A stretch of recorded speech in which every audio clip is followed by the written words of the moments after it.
الحمد لله الحمد لله المتوحد بجلال ذاته وكمال صفاته المتقدس في نعوت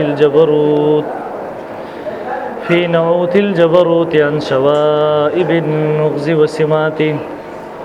والصلاة على نبيه المؤيد بساط حججه وواضح بيناته، وعلى آله الطيبين الطاهرين وأصحابه هداة طريق الحق وهماته. أما بعد فأعوذ بالله من الشيطان الرجيم. بسم الله الرحمن الرحيم. ومن أعرض عن ذكري فإن له معيشة ضنكا ونحشره يوم القيامة أعمى. قال رب لم حشرتني أعمى وقد كنت بصيرا. قال كذلك أتتك آياتنا فنسيتها وكذلك اليوم تنسى. وقال رسول الله صلى الله عليه وسلم: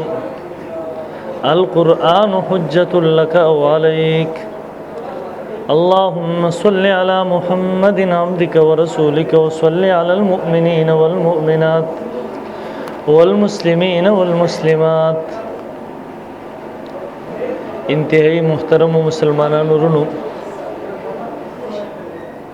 دغننے تقریب او پروگرام چې زمونږ خوږ ورور حضرت مولانا مفتی فیض الحسین صاحب دامت برکاتهم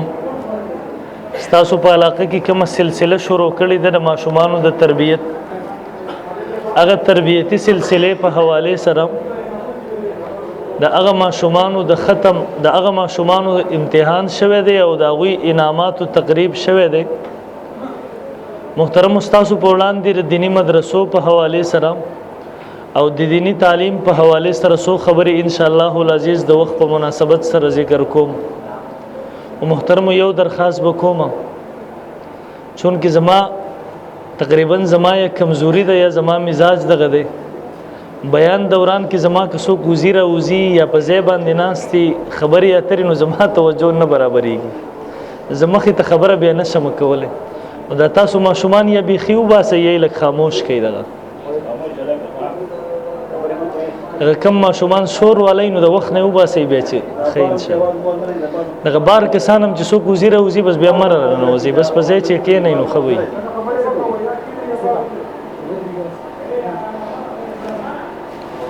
محترم نن په مخ د ځمکه باندې که وګورئ دوه قوتونه محترم اگر یو بل سره برسري فیکار دي. نن د حق او باطل یو عظیم کشمکش په پوره دنیا کې روان دی. محترمو یو طرف ته تاسو نظر وکئ، یو طرف ته محترم باطل او اهل باطل دي،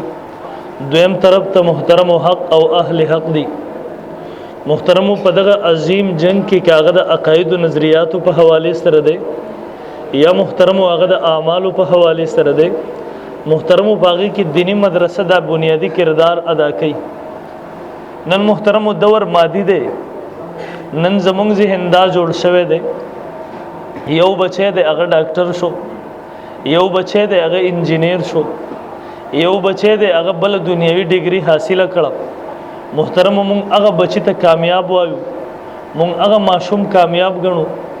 کم ماشوم محترم چې د قرآن مجید علم حاصل کو، کم بچی چې د قرآن مجید هغه تعلیم حاصل کو، قرآن مجید په خپل سینه کې رابن کو. محترم بیا هغه ته مونږ د ناکامۍ په نظر باندې ګورو. زمونږ خیال دغه بچی چې راغی د دنیا ګټلو طریقه زده کړه دغه بچی کامیاب دی. کم بچی چې هغه آخرت ګټل زده کړه، د مور پلار د آخرت ګټل، د خپل ځان د آخرت برابرولو ترتیب او طریقه زده کړه، په معاشره کې د حق او د اهل حق د پاره محترم جدوجہد زده کو. ما او ته محترم نن یو ذهن دا جوړ شوی هغه ماشوم ته بیا ما او ته ناکام وایو.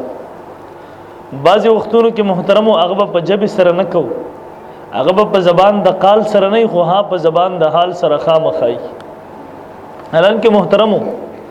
نن حالات هغه دي ما او ته یو کار کو محترم خو انجام ته سوچ نه کو. نن یو طرف ته محترم هغه بچی دی چې هغه ستاره لپاره انجینیر جوړ شو، دغه بچی ډاکټر جوړ شو، دویم بچی هغه حافظ د قرآن جوړ شو، هغه عالم د قرآن جوړ شو، محترمو د دې دواړو بنیاد کته وګوري د دې دواړو محترمو نتیجه کته وګوري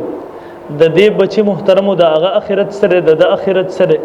نو تاسو بلک په خپل باندې محترمو خبره ښکار شي مونږ خپل سوخ کې ماشومان محترمو مدرسه کې وه په زم کو هغه وخت کې عمر انتهایی کمو زمونږ د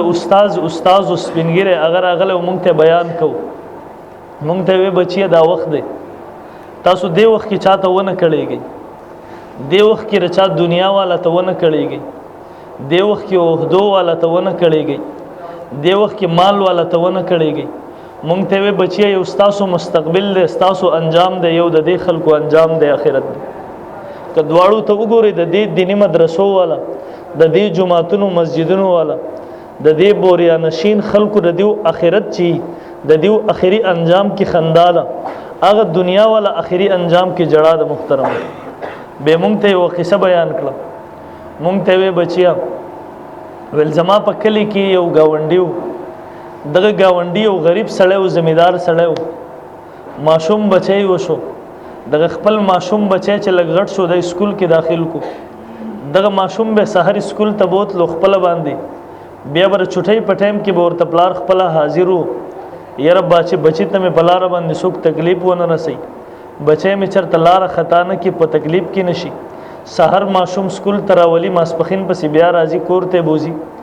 دومره لوی تکلیف برداشت کې یو کال دو کال درې کال پنځم ته بچي ورسې رغړ شو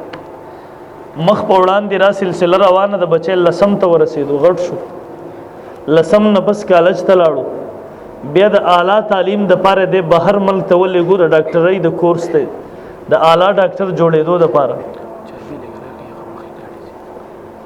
محترم ما عرض کو دی وی چې دغه بچي د اعلی ډاکټر جوړېدو د پاره اوس دا سړی د غریب دی او زمیدار دی خپل کور د هغه د پاره خرج کو خپل جیدات پټیه د هغه د پاره خرج کړه بار ملک ته د اعلی تعلیم د پاره هغه بچي ولې ګو د ځان له یو کرای کور کې کېناستو دی وی مدته 13 شو ډیره مدته 100 کالونه تیر شو زه دغه ماشومان ته ویم چې تاسو دغه قصه خاورې په دې مستقبل ځان پوهه کوي زه پلارانو ته ویم والدینو ته ویم مور پلار ته ویم چې باید مونږ مستقبل په حواله سره دغه بچی ته سوچ وکړو خپل اخرت ته وګورو د اخرت ته وګورو دی ورته وی ها دی وی